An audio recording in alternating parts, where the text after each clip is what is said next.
Attend the court, please.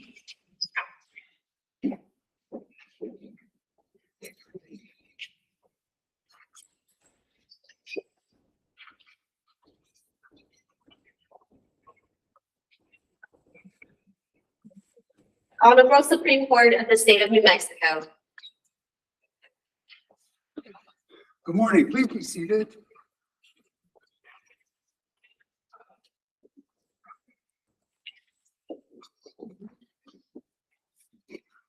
Chief was called to duties at the legislature this morning, so you have me to preside this morning. That's why we're here. And if necessary, she will listen to all the oral arguments. She's already studied all the briefs, but if it's necessary, she will do that. So, good morning, folks. I will call the case of State of New Mexico versus Vasquez, our number S-1-SC-39474. Would counsel please enter their appearance? Your Honor, James Grayson for the State of New Mexico. Okay, thank you. And as I understand it, Mr. Grayson, you've got 20 minutes and 10 reserved. Is that right? That's correct. Ms. Chavez Cook, you've reserved your full time. Okay, Mr. Grayson, you may proceed.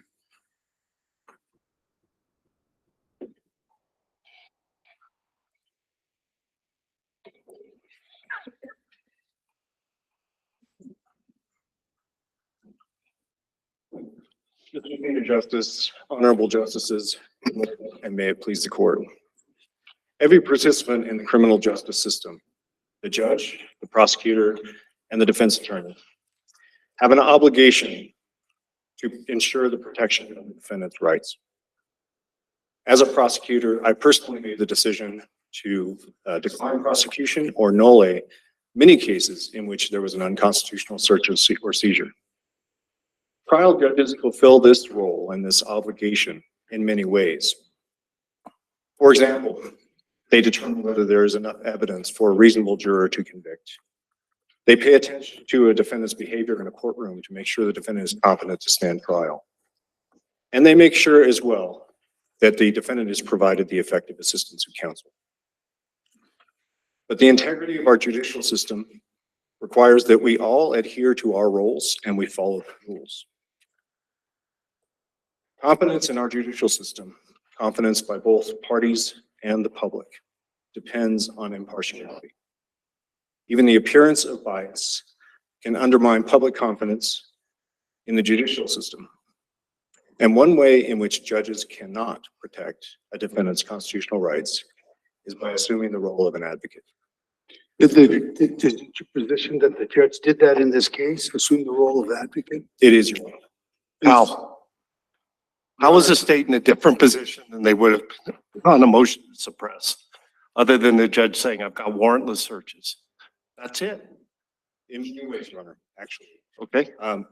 One is the judge made the decision, first of all, that a warrant was unreasonable.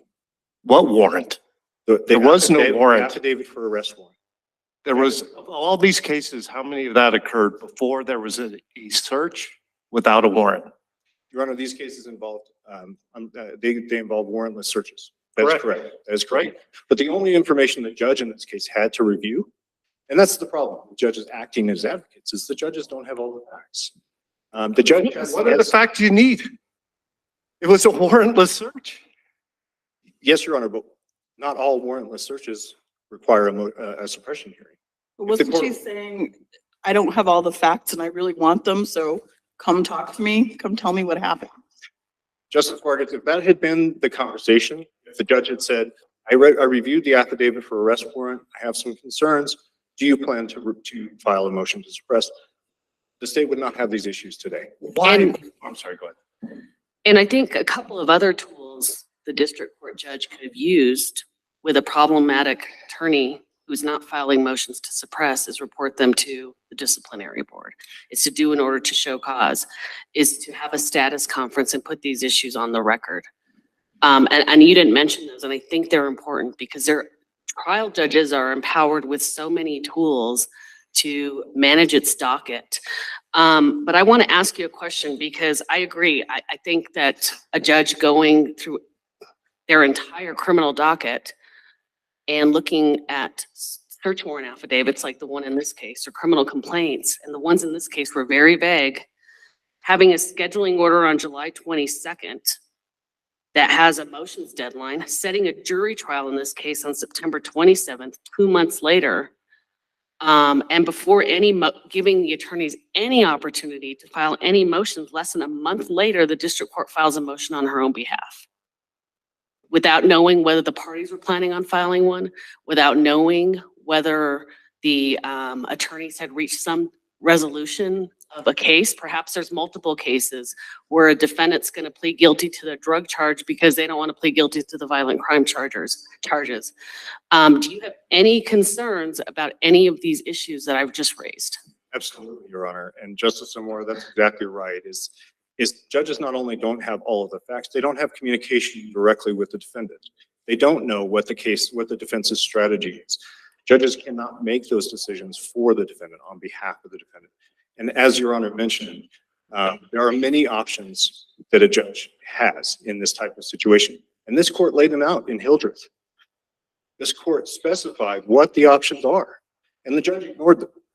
In Hildreth, the judge in that case was basically at odds with the defense counsel. And this court said the court had an obligation to do something, to make a finding of ineffective assistance, to grant a continuance. And in fact, the court laid out 4 different options. Substitute counsel was one. And the judge in this case said, well, we can't substitute counsel because we're in a rural area. But the Code of Judicial Conduct applies statewide. Appearance of bias applies statewide. A judge cannot assume that role of defense counsel simply because of a lack of resources. All right. Fair enough. There are other options. I agree. Doesn't mean this isn't an option.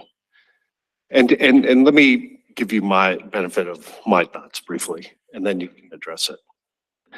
Your own prosecutor in State versus Culp, dismissed, noli prost. Not your own, I mean the state's, I apologize, I don't mean yours. I understand.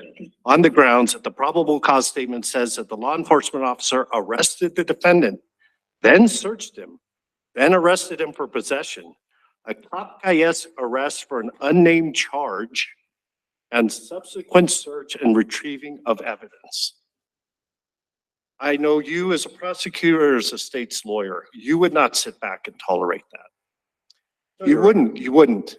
Well, Your Honor, And if you're a trial court judge on a warrantless search, presumed warrantless under the laws of the state of New Mexico, you're asking those trial court judges to sit back and say, let's see if they raise it, or worse, maybe it's a condition of the plea. What if the state is saying, you better not bring this up. You better not bring a motion to suppress because these other cases are on the table on the plea. So that's what I'm concerned about. I don't know what a trial court judge, there are those remedies, absolutely. But what is a trial court judge to do confronted with State versus Culp? Your Honor, I understand your concerns. And particularly in the situation where there were other cases that were noli that this judge raised. The problem though is look at page 9 of the record proper. I invite the court to look hard at the affidavit for arrest warrant because that's all the judge had. And the judge found on page 42 of the record proper, this was an unreasonable search based only on that affidavit. There is nothing wrong with that affidavit, Your Honor. It does not show an unconstitutional search. The only thing missing from that affidavit is the identity of the reporting party, and that identity is reported in the search warrant at record proper page 63. And that was a neighbor. It was a reliable source. Fair enough. Is there a difference between a situation in which there wasn't a subsequent warrant signed by a magistrate? And let me give you what I'm thinking. I think with regard to once a magistrate signed that warrant, now we have a presumption, well, it could be valid and maybe she overstepped at that point. But that's not all these cases. It is, I think, perhaps this named case. Is there a difference if subsequent to the search without the warrant, a warrant was signed? Is there a difference between that situation and one in which the subsequent warrant was never signed? We just had that warrantless search. There is a difference, Your Honor. I think the main difference here, though, is the procedure that Justice Zamora highlighted, which is not to identify a single case in which there's a problem. It's sifting through a docket looking for problems. And it's finding on page 42 of the record before the court has inquired anything about a counsel's effectiveness, finding that affidavit was, that search was unreasonable, and then questioning counsel immediately during the hearing about effectiveness. It's putting the cart before the horse. There is a presumption of effective assistance of counsel, and the court cannot replace defense counsel simply because the court has a problem with systemic issues. Do you agree there's a presumption that it is an unconstitutional search if it is without a warrant in a house or a car? Once the defendant satisfies their initial matter of law, is there a presumption it's there is, unconstitutional? there's also an initial burden. But do we know if the state was going to, this was all of these issues were raised by the district court in essentially a motion somewhat, although the hearing order says that the search was unreasonable. There was almost a finding before the hearing. But what I'm wondering is, we don't know whether the state was going to nolly these cases otherwise. They very well may have. Knowing the criminal dockets the way I know them, unfortunately, it's frustrating to judges, but lawyers wait till the last minute, all due respect. So I know that nollies get filed, unfortunately, days before the jury trial. So how are we speculating as to whether or not the state would have or would not have otherwise nollied these cases? Yes, Your Honor. I think we're speculating about that. And I think we're also speculating about whether the defense counsel would have filed a motion to suppress. Because in this situation, the defense counsel was mainly focused on the child abuse charge and planned to file a full and font motion. Child abuse, as the court knows, is a 3rd-degree felony. Possession of methamphetamine is a 4th-degree felony. Certainly, it was reasonable for counsel to be more concerned about that child abuse charge and more focused on that charge. I approach this from a little bit different angle. When I first got the overall picture of this case and these cases that are pending, it occurred to me that the judge was doing this as a case management tool. That is, let's start sifting, let's triage these cases in cases that where it appears that there's an unconstitutional, on its face, appears that there may be an unconstitutional search. Let's get those resolved quickly, because if there's a presumption that it's unconstitutional and there's no adequate explanation, we can deal with that. And then let's deal with the harder cases. This is way, it looked to me an unconventional, or to be sure, but as a case management tool. Your Honor, certainly courts have inherent authority to manage their docket, and the state does not contend otherwise. But let me read something from the order from the court. This is the order suppressing evidence. The judge said that she set these suppression hearings because she, quote, recognized a pattern in practice by one municipal police department violating indigent citizens' rights. That's prejudging. And it is the appearance of bias that is of the most concern to the state in this case. It's not even managing a docket. It's not even alerting defense counsel to the fact that there may be a search and seizure issue. And counsel, for purposes of scheduling, are you going to file a motion to suppress? Those are all reasonable questions for a judge to ask. What is not reasonable is for a judge to presume that a search is, or actually to find that a search is unreasonable, and then to manage the docket in a way that confirms that. So the bias aspect of this case, I think, is the most important to me. And so one of the things I'd like you to address is, you told me a little bit about the pattern of unconstitutional searches that reference.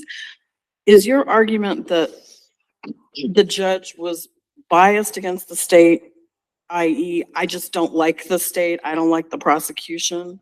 Or is your argument that she prejudged all of these cases? And if it's that she prejudged all of these cases, besides this statement, what other information can you point me to that supports that?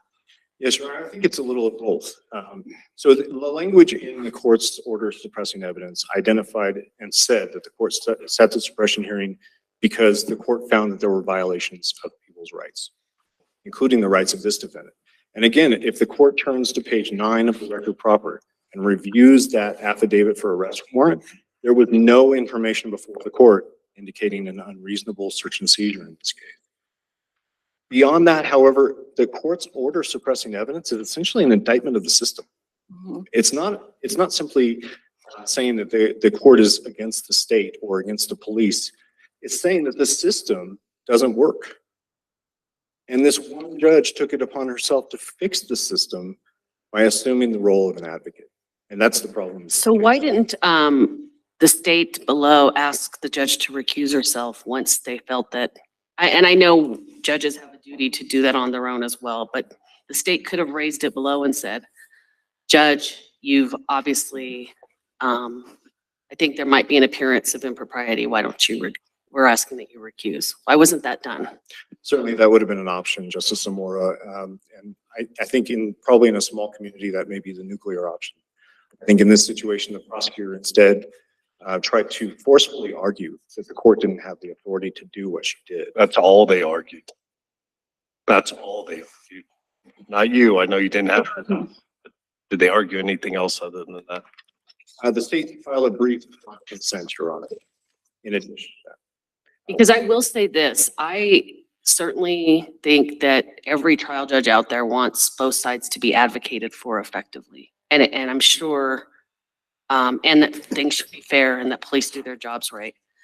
And I'm sure she was very frustrated that the defense attorney hadn't filed any motions to suppress over the last few years. But I think we got to be careful about the remedies used by trial court judges when this happens, because this person could be out there not effectively representing folks now and in the future.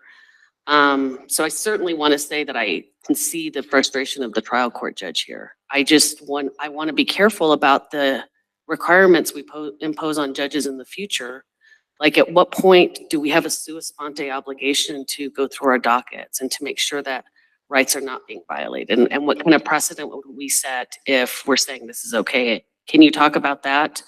Yes, Your Honor. And the state does not question the judge's intentions. That's not what the state needs to do.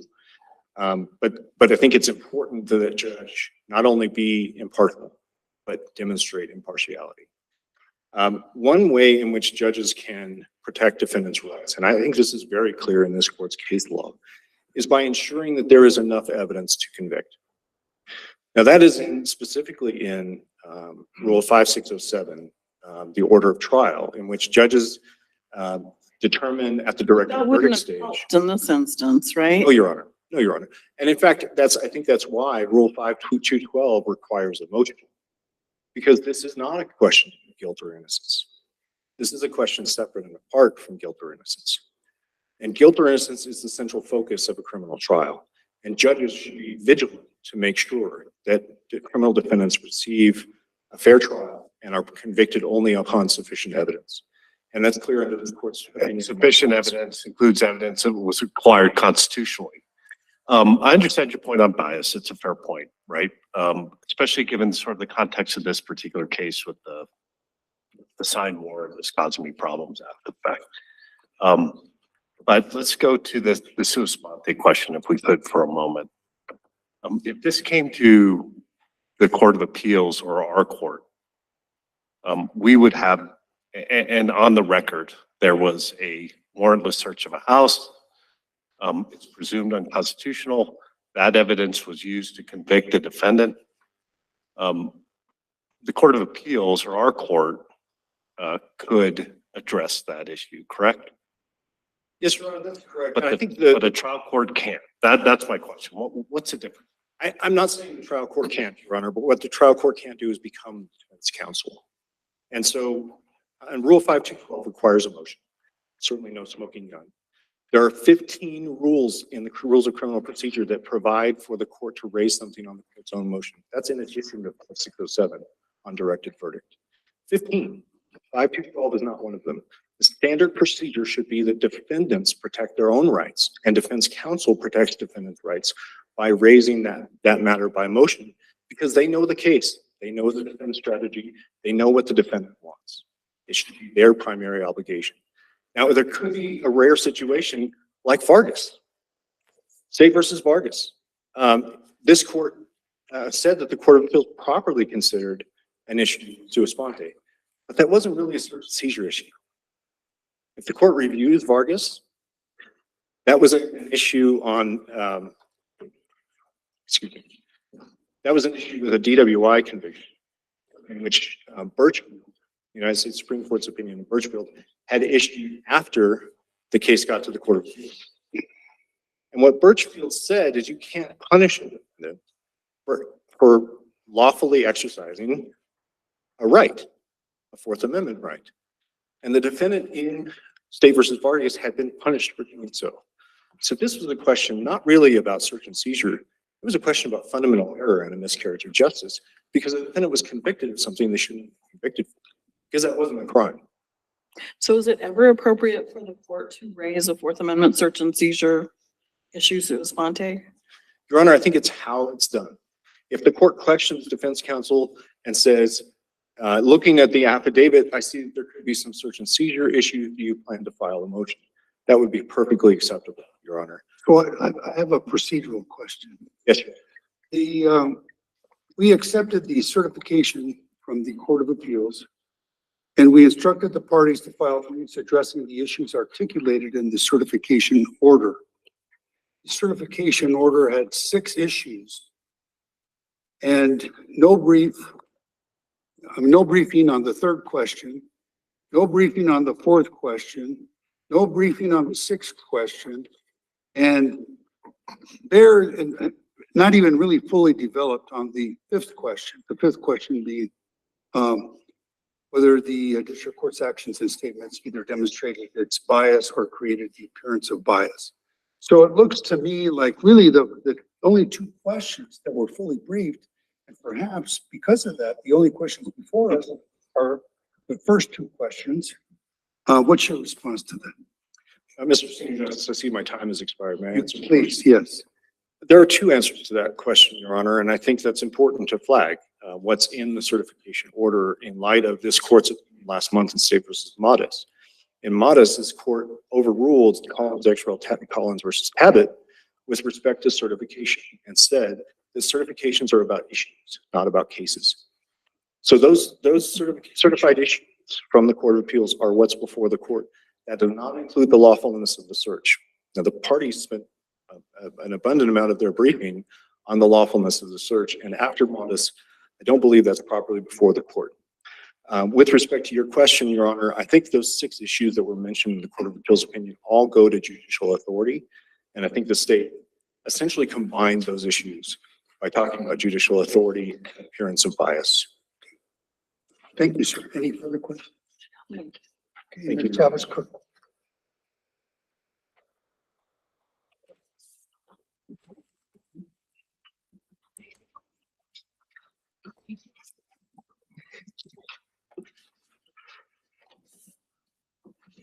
May it please the court. Crucially here, and unlike in other sua sponte trial court ruling cases, such as Balderrama, the court did not sua sponte rule on the exclusion of evidence. It did not sua sponte grant suppression. What the court did was raise a constitutional question through the lens of yet another constitutional question. This case was a sua sponte inquiry into ineffective assistance of counsel. And I think that it's very easy to get hung up on the framing of that initial order for a hearing and entirely focus on raising suppression. But I think when you look at the entire circumstances of the case, what Judge Kennelly did was raise ineffective assistance of counsel pursuant to State v. Grover. That's a different standard, different remedy, right? I Well- mean, there'd be a whole lot to look at. I mean, her order was pretty clearly focused on suppressing the evidence. Her initial order for a hearing said, I'm seeing a constitutional violation under the Article 2, Section 10. Right, it didn't And- say I'm facing, and Mr. Grayson and Justice Amore is correct, I'm facing a public defender that is not raising this at all. And I'm facing a public defender who is not raising this at all, which is the Sixth Amendment problem. As has already been discussed today, we rely on the adversarial system to litigate Fourth Amendment So and Article 2, normally- Section 10. Not always, I agree, but normally we save ineffective assistance of counsel post-conviction because we don't know, and in this case, we don't know whether the state was otherwise going to nolly them. We do know one of them was going to file a full en font. And the problem in Vasquez in particular is the timing.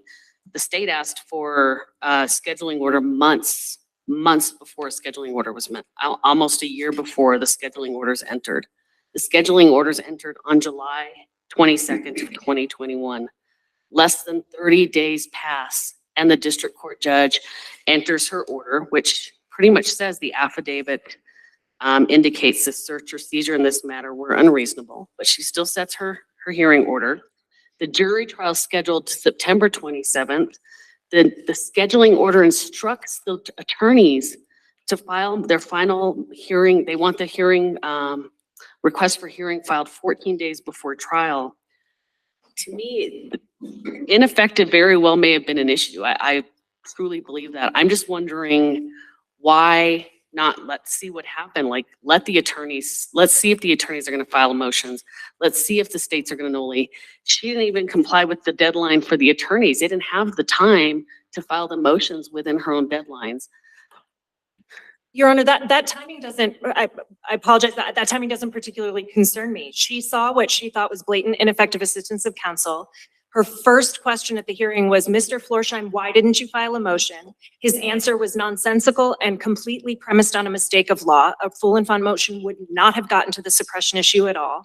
And based on her assessment also, and I want to address the fact that I think there's been a lot of hay made about the fact that she went and looked at other cases. She had to. It was her obligation under State v. Grogan when she saw apparent ineffective assistance of counsel. If she had just seen a one-off, if she went and looked at Mr. Florsheim's other cases and said, oh, well, he usually files them, he must have had a reason, that presumption of effective assistance and strategic reasons that Mr. So you're saying Grayson she had to go look through her docket? She had to do something, and it was not improper So to do what- that. And that's my concern, especially with judges who have huge dockets, huge, I mean, 1,000 cases. What obligation are we saying district court judges now have to, because we do see, I mean, there are lawyers who you see two lawyers like today, and you feel like both sides are represented very well, and that you're gonna get to the heart of the issue. And then there's other cases where there's concerns. I just don't know how much of a dive a district court judge has to take in finding those concerns. Your Honor, it's going to depend on the circumstances of the case. What happened in this case is not the new standard. It was unique. It was based on a pattern that she observed of these warrantless seizures, which I look at that arrest warrant affidavit and I absolutely see problems. I feel like so far today, everyone says, well, the affidavit doesn't clearly show a violation. I disagree. I look at it and I don't see emergency assistance. I don't see consent. I don't see a justification for getting to the house. If I'd been trial counsel, I would have filed a motion based just on that affidavit. So Judge Kennelly saw that affidavit, said, why isn't there a motion in this case? Does Mr. Florsheim ever file motions? No, he does not. We don't know that because she gave him less than 30 days. And he still had more time under her own scheduling order, even though she sets the trial 2 months later. But she did ask him at the hearing, why didn't you file a motion? He was not planning on filing one. We are not speculating about that now. We do have the record. This is not speculative. We should not have to wait and see if the state is going to itself nolle a case before worrying about whether the defendant is receiving effective. So let me assistance of ask you counsel. this, should she have recused herself? Once she discovers all of these, she doesn't sound like she went and looked for state police cases. It was a specific local police department and it was specific to this defense attorney. And because I agree, I think judges we have inherent power. We can sua sponte raise issues. How we raise them might be different. Should she have recused herself from the suppression hearing? She could have done that. Was there an appearance of impropriety at that point? Let another judge, after taking that deep dive into her docket and into these cases, let another judge handle the suppression hearing. Absolutely not, Your Honor. I see no impropriety whatsoever. She complied with the Code of Judicial Conduct, which requires her to see that justice is done, to comply with the rule of law, to uphold the Constitution, and to ensure the integrity of the court.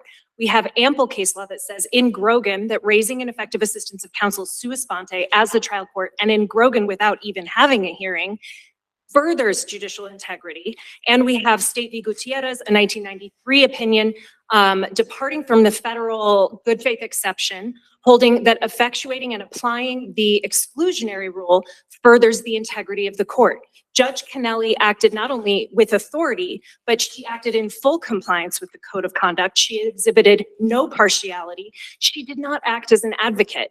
A judge always has the ability to look in the case files of their own cases. And her inquiry into ineffective assistance before the hearing was limited to checking, does this attorney ever file suppression motions? That was the only initial inquiry that she did with respect to ineffective.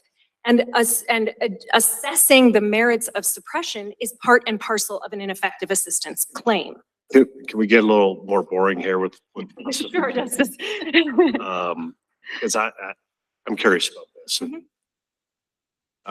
So we had this whole thing, a lot of these started off with the warrantless search, right? And as I understand it, that's presumptively unconstitutional. So that's our standard, right? I see a warrantless search of a house, that's unconstitutional. So if what you're offering to me is a bunch of evidence on an unconstitutional search, and I'm a judge, I don't know how I'm going to sit on that. But the state's point is well made in two regards. One is she turns it into a suppression through the suppression rule, which isn't designed through this process. It's the defense brings it, the state answers it. I need you to address that point. But my other problem in this particular case with what the judge did, then a warrant was signed. Now, there's also a presumption, like it or not, once a warrant is signed, that it's a valid warrant. And she didn't seem to apply that standard at all. She just seemed, she saw everything before and then out goes the arrest warrant on that. Should she have stopped? Could we write to say, okay, you have the authority to look at these initially, but with that valid warrant, you really need to apply that presumption and follow the process? Okay, I'll start with the first question first.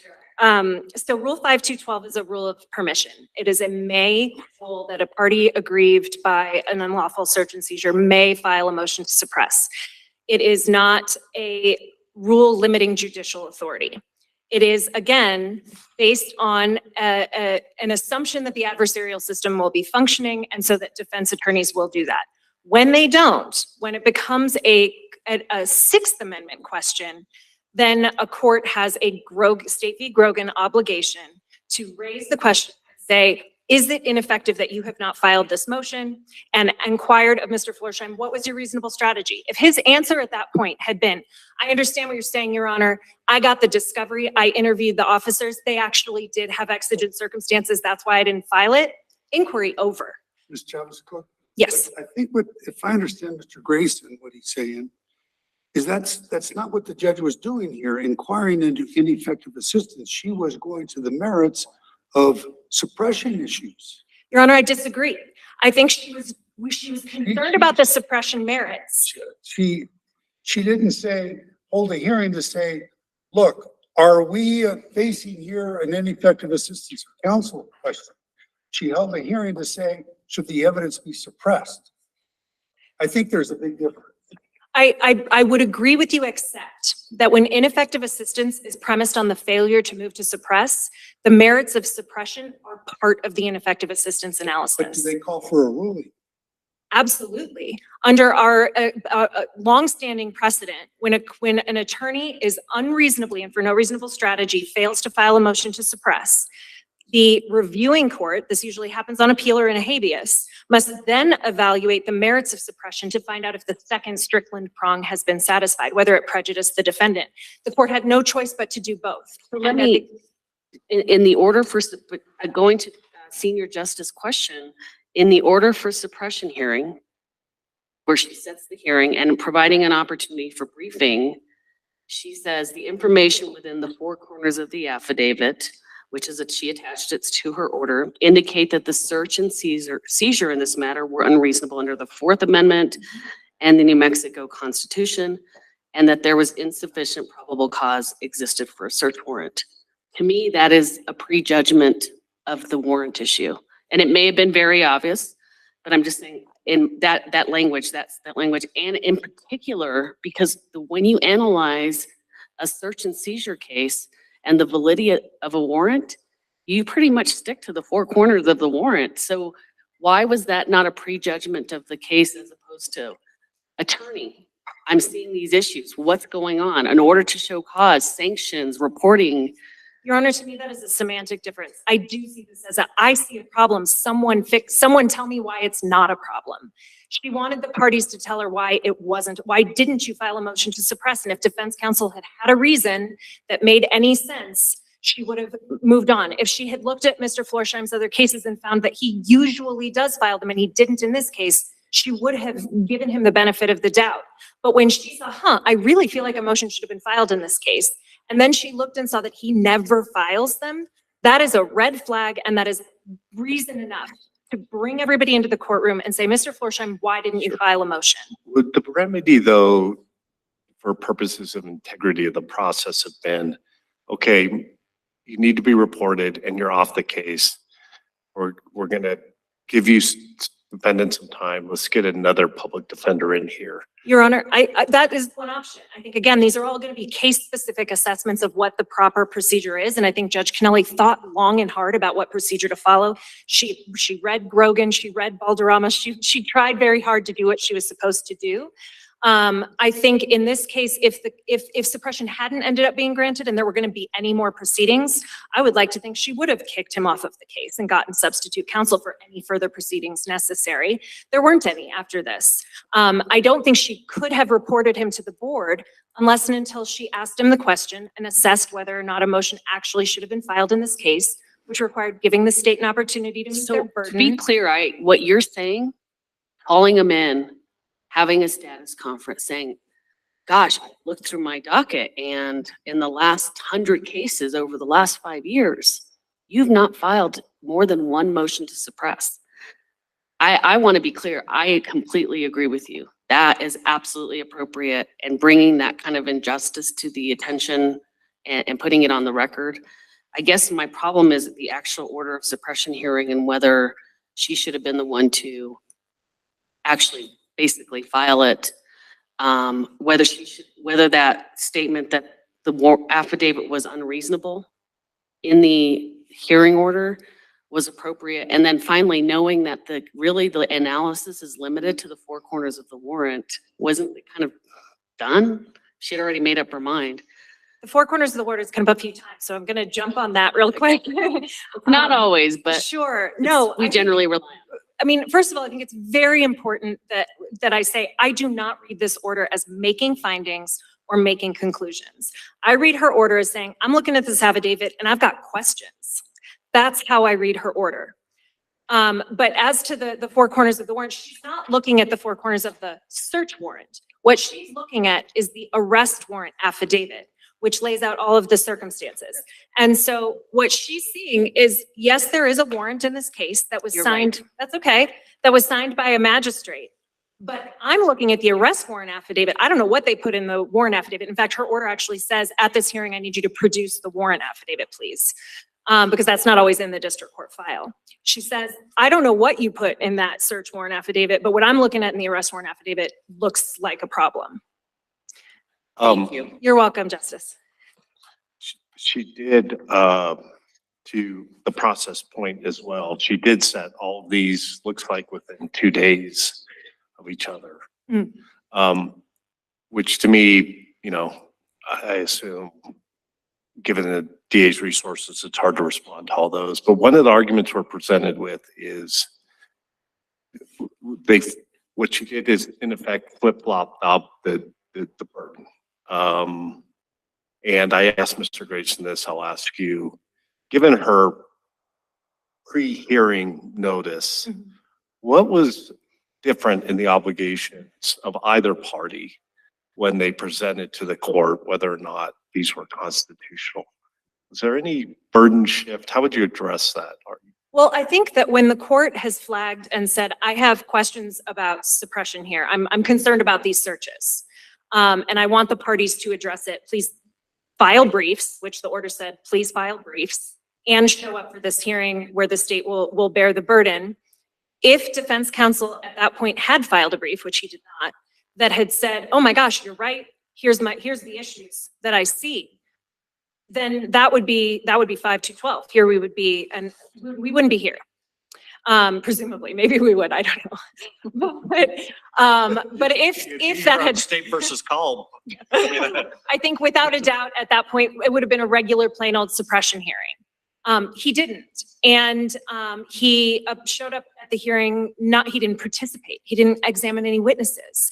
I think that it's very clear that Judge Kennelly's initial red flag that I mentioned earlier, that I'm not sure this attorney's doing his job, was confirmed immediately at the hearing upon her initial inquiry of what was your reason. And then confirmed more when she said, well, you haven't filed one in any other cases either. And his response was, well, I would if there was anything valid to file on. It's impossible there wasn't a single valid motion to suppress in 5 years. Can I ask you this? Let's assume that we agree with you on 5 of the 6 questions. Let's assume that we think that the court had jurisdiction, the court had inherent authority, there's no separation of powers violation. But our real struggle is with the bias question, or my real struggle, let's say. Why would an appropriate remedy be to say, look, the suppression issue is out on the open now, but we think it should be in front of a judge who didn't do, I mean, would one of the remedies be just to remand this to a different judge and order that the hearing be held? I struggle to answer that question, Your Honor, because I don't see any evidence of bias. I see evidence of a judge stepping in to protect a defendant's right to effective assistance of counsel in vindicating his secondary right to be free from reasonable search and seizure. That doesn't look like bias to me. That looks like her absolute obligation under the law that she had no choice but to do.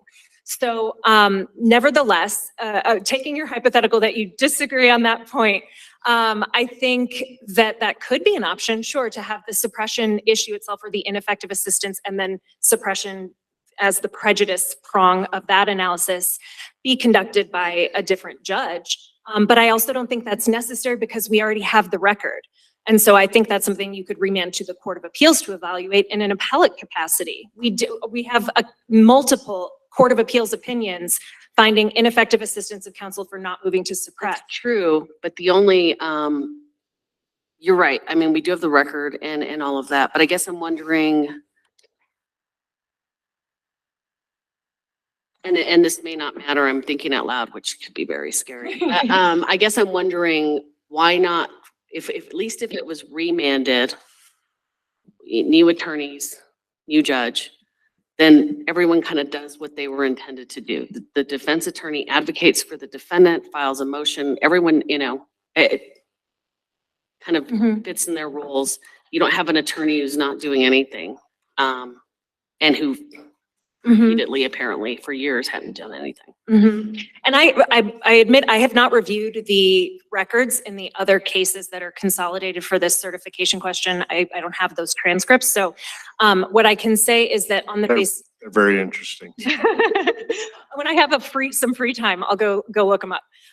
But I think on the record in this case, that doesn't seem very judicially economical. I don't think it's necessary. I think it's blatantly clear from the record that defense counsel was ineffective.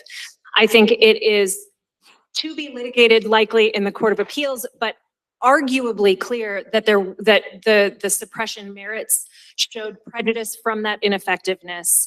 And so I don't know, I can't imagine an additional factual record that needs to be developed on either of those two questions in a trial court. Ms. Cook, I don't think that we necessarily have a big concern about whether defense counsel was ineffective.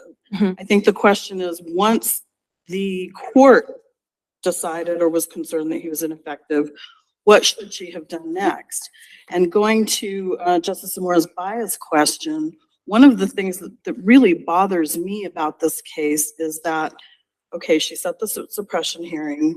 The suppression hearing, it comes before the court, and defense counsel says, I'm not doing anything, I'm not participating, he's going to continue being ineffective. And rather than stopping the proceeding there and saying, we need to find you counsel who's going to represent you, the court goes forward with the hearing, and then suppresses the evidence, which kind of suggests to me, don't worry, you don't need an attorney. I've already decided how this is going to go. That's a very fair question, Justice Vargas. So I think one thing I'll say is again, I see this less as there's some nomenclature problems, I think, in the order that Judge Kennelly is using by calling this a suppression hearing and an order for a suppression hearing. We have case law that says we treat motions and orders based on substance, not caption. I think that rule has application here. So despite calling this a suppression hearing, it was an ineffective assistance of counsel hearing. It was a Grogan hearing. So in holding the hearing, the first question out of Judge Kennelly's mouth was directed at defense counsel and asking about strategy. That's a Grogan inquiry. And it was only upon determining that he had no reasonable strategy that she looked at the suppression merits. And that is the second prong of an ineffective assistance of counsel analysis. Her order is written in that order. Number one, ineffective assistance. Number two, prejudice from suppression. How do you determine that a defendant was prejudiced when there's been no adjudication? Your Honor, that's why she had to adjudicate the suppression question. No. Where's the harm? Unless and until something happens to this defendant, where's the prejudice? I may not ask any questions of voir dire. I may not cross-examine the main witness, but I give a brilliant closing argument and win the case. Has my client received any effective assistance because I didn't file motions, didn't cross-examine, didn't voir dire? So that's the point I'm trying to ask. Well, Your Honor, in the context of ineffectiveness for failing to move to suppress, the case law describes. Those are all convictions. I hear you.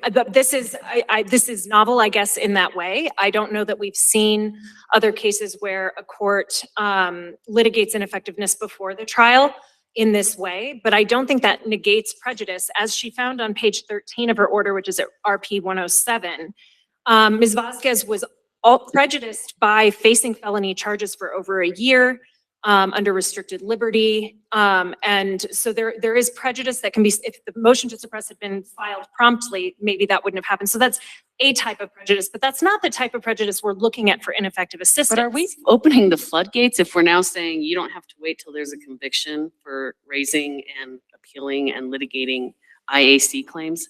I don't think that those floodgates were closed before, frankly, Your Honor. I think this has always been permissible, and this is the first time it's 'Cause I happened. always hear it on defense counsel's end in the trial Mhm. court, and they bring it to the district court's attention, like, you may not give me a continuance, but IAC and those issues are always raised. Right. So going back to your argument that this is really an ineffective assistance claim, but in her order for suppression hearing, do you think that the parties had, to me, that it looks like she's telling them, show up for a suppression hearing, brief the suppression hearing. She's not saying, I'm setting this for an ineffective assistance of counsel or an order to show cause, or please brief whether this defendant is receiving effective assistance of counsel. I Mhm. just wish that I just want to make sure the parties knew that before the hearing and had an opportunity to brief that. And me looking at this much more quickly than I'm sure the folks involved in the case were, I'm not sure I would have known that that's what they were supposed to do. Your Honor, I agree. I wish that it had said, and because counsel hasn't filed a motion, I also want to inquire into his effectiveness. But I don't think, under State v. Vargas, I think because this was a question involving substantial public interest, and because, and even in Vargas, the state never got to brief the question at all. And the court sua sponte ruled on it, and this court nevertheless affirmed. I think the fact that they maybe didn't realize that was happening until they were in the hearing, that didn't prevent anyone from answering the court's questions. And then there was supplemental briefing after the hearing, which both parties briefed. Both parties filed briefs after the hearing. They got to weigh in. This is not a Balderrama problem or a Vargas problem of the parties didn't get an opportunity to be heard. And in fact, in most of the sua sponte quote unquote cases that are in New Mexico jurisprudence, that's the number one concern. Justice Minsner's dissent in Grogan, in fact, was, I agree that courts have an obligation to raise these concerns, but the parties didn't get to hold an evidentiary hearing and brief it in this case, so I dissent. Justice Minsner could not even complain about how Judge Kennelly handled this. The parties got to appear for a hearing, present evidence, brief the issues. Everyone got their day in court. I just wonder if well, I don't know. I mean, the defense attorney didn't do anything during the actual suppression IAC hearing, Mhm. obviously goes to support your Mhm. argument. I just wonder if he realized, or she, I'm not sure who it was, he or she, but whether they realized, look, we're actually talking about you and what you failed to do, not only in this case, but numerous cases, and you need to answer up. Yeah. So that's what I guess I find, hindsight's 2020. I just find problematic with her hearing order, as well as if this truly was an IAC issue, did defense attorney realize that? And I agree that would be a best practice this court should clarify in any issuing opinion. But as in Vargas and as in Balderrama, I think it's one of those scenarios where the court can say, we recognize that this would have been a better way to do it, but we're not going to reverse.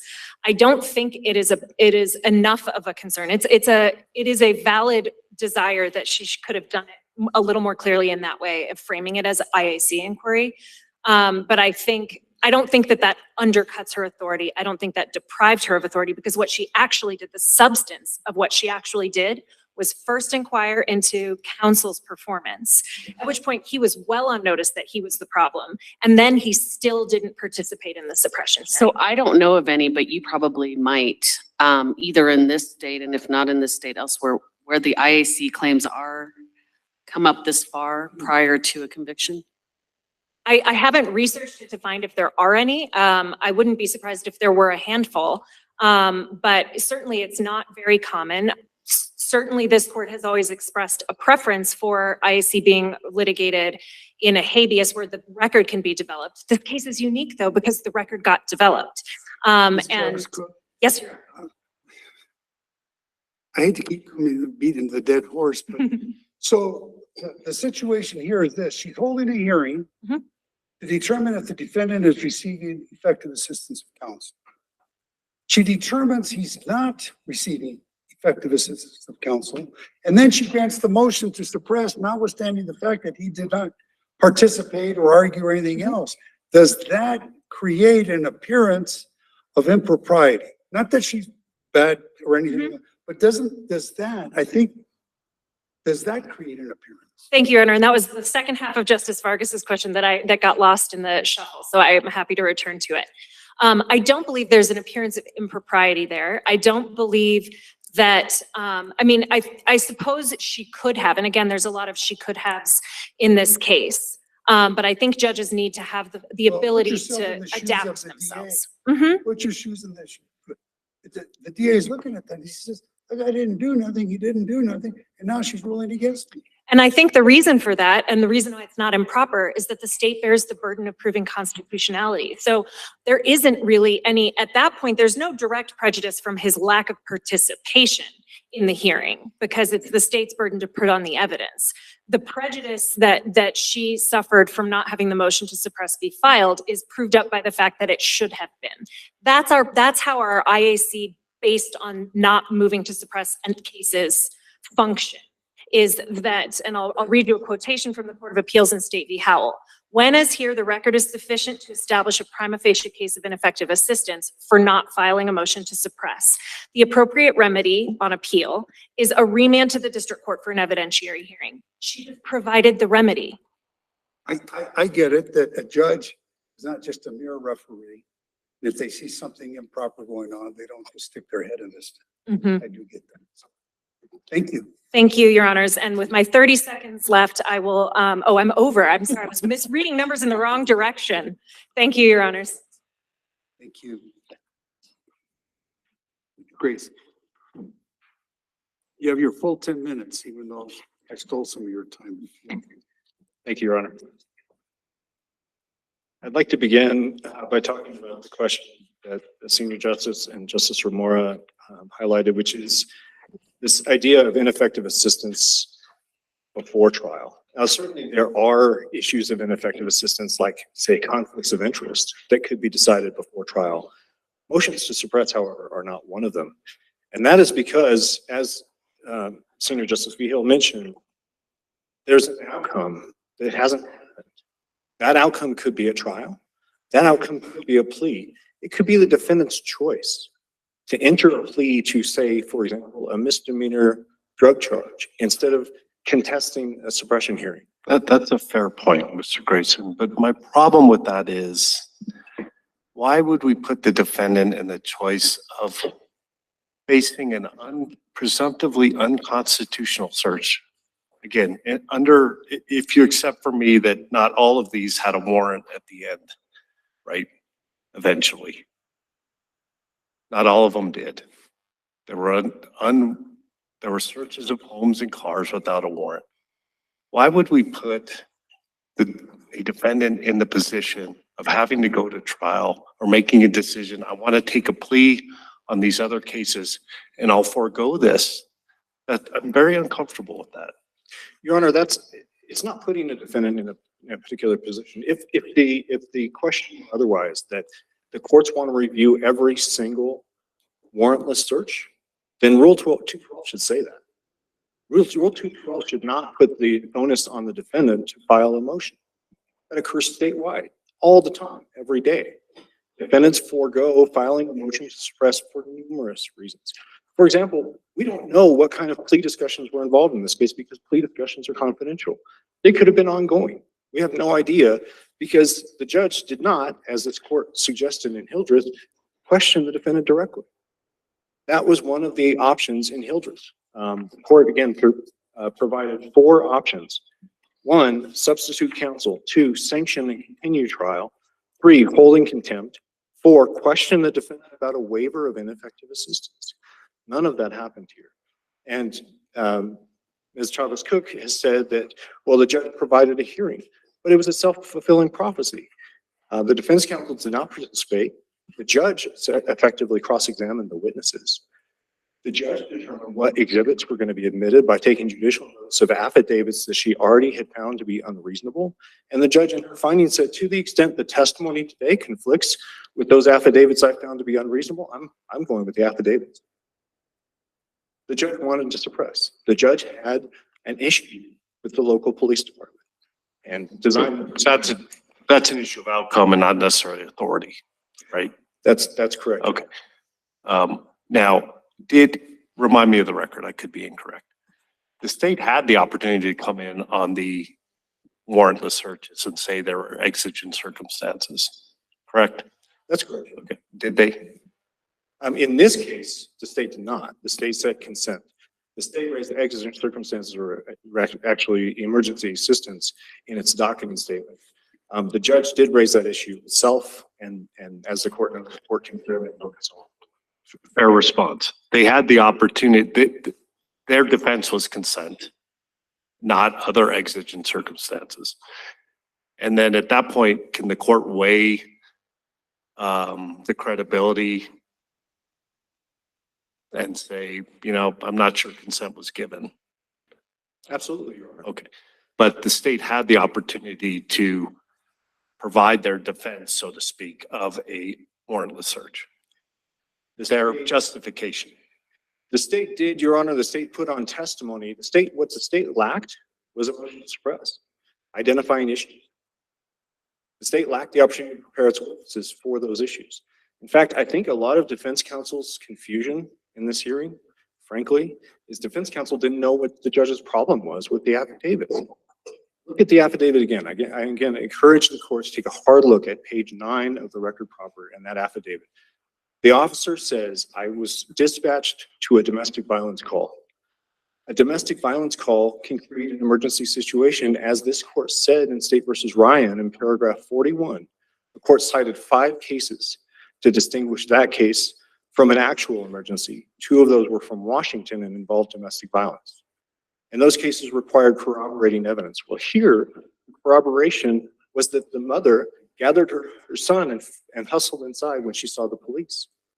And then she didn't answer the door. And then the windows were covered with blankets. And then there was a window broken out. And the neighbor said she heard a broken window. So there was corroborative evidence here. And the broken window is not in the arrest warrant affidavit. That's in the search warrant affidavit. But otherwise, the affidavit tracks Ryan. It says there was an emergency. We went in because we were concerned. We wanted to see what happened. We associated the place with the emergency because that's where the report of domestic violence was. That's Ryan. So did the state ask for more time to get more additional evidence to present on that question of consent? Your Honor, I do believe the state asked for additional time, and the judge said the court would proceed on that day. Ultimately, I asked the court to look at pages 2 through 3 of the court's orders to present evidence. And effectively, again, it's an indictment of the system. It's saying that the police stalk defendants. It's saying that defendants don't have a fair shot in the system, that the courts impose unreasonable fees and then issue bench warrants against them, that prosecutors don't properly screen cases. This was a judge advocating for a different system. So what's the remedy if we agree with you on just the bias, for example? I think that's a great question, Your Honor. It's something I've given a lot of thought to. I think remanding to the court would certainly be an option because there is a record that's been made, but I think that record's tainted. Defense counsel didn't question the witnesses, the judge did. The judge made specific comments during the course of the hearing that indicated how the judge would rule. And all of that will be in front of the Court of Appeals. So I think we have a tainted record that needs to be cleaned up. And the only way to do that is to remand for a judge to hold a suppression hearing, make a determination on suppression. If defense counsel wants to proceed with suppression, defense counsel shouldn't be ordered to do so. Well, at this point, it's already out in the open. It is. It is, Your Honor. I can't imagine the defense counsel saying, I'm not going to raise the issue. After all of this, right? So I do want to push back a little bit on this systemic issue because have you looked at these other 30 cases? No, you haven't? Okay. It's not fair then to ask about it, but I would encourage the state to look at the reasoning why they were newly processed, because you are representing that, and there certainly was a failure of the system on all sides here. And I would urge the state to look at those 30 cases before we put the entire blame on a trial court judge for sort of unraveling our judicial system. I would ask the state to look at those. And Your Honor, I think that's, and the state will do so. I think what my response to that would be that judges have ways to be advocates within the system. Judges have ways to advocate for change within the system. And there are appropriate ways to do so that do not undermine the credibility and integrity of the judicial system with an appearance of bias. And it's the appearance of bias that created the problem here. So going to that point, are you complaining about the fact that the judge asked the questions at the hearing? Or are you complaining about any specific questions that she asked? Your Honor, I'm complaining, excuse me, I apologize. Your Honor, I'm complaining about the whole process. The whole process indicates that the judge made up her mind based on that affidavit for arrest warrant that shows no flaw in what the officers did. No flaw. She made up her mind and she questioned defense counsel about ineffective assistance, did not follow this court's guidance in Hildreth as to what to do if there is ineffective assistance, and effectively assumed the role of defense counsel. So I would end by noting for the court that a little over 40 years ago, Justice Franchini retired from the district court bench because he refused to apply a law that he disagreed with, which was mandatory sentencing. Assuming the bench, whether it's by appointment or election, does not prevent someone from having principled beliefs and being a principled objector. But when the individual is on the bench, when the jurist is on the bench, they must act with complete impartiality. And if the judge cannot wear both of those hats, advocate and jurist, then as Justice Franchini recognized, the judge has to step aside. In this case, the remedy should have been for a new judge to hear the case. So do you agree that a judge is more than a mere referee? Absolutely, Your Honor. And that if they see something going on that's wrong or bad, their obligation is not to stick their head in the sand to do something about it? Absolutely, but it's how it's done, Your Honor. Okay, I understand. Thank you, Your Honor. Okay, thank you, counsel, for your presence today and your arguments. Very enlightening, at least to me, and it was a very interesting oral argument, and we'll take the matter under advisement and issue an opinion as soon as we're able. We're in recess. Thank you. The court, please.